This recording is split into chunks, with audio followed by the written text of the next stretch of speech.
ഇന്ന് ഞാനൊരു അയില മുളകിട്ടതാണ് കാണിക്കുന്നത്. എല്ലാവർക്കും അറിയുന്നതാണ്, പക്ഷെ കോഴിക്കോട്ടുകാരുണ്ടാക്കുന്ന വിധത്തിലല്ല.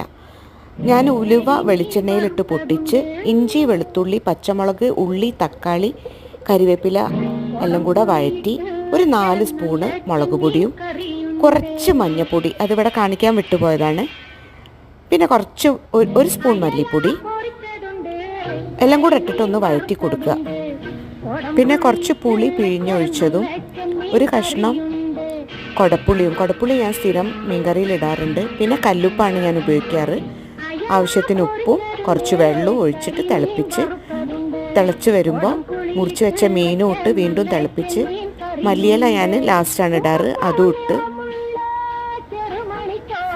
കുറച്ച് അയിലെടുത്ത് ഞാൻ പൊരിച്ച് കൂട്ടത്തിൽ കുറച്ച് പുട്ടും ഉണ്ടാക്കി.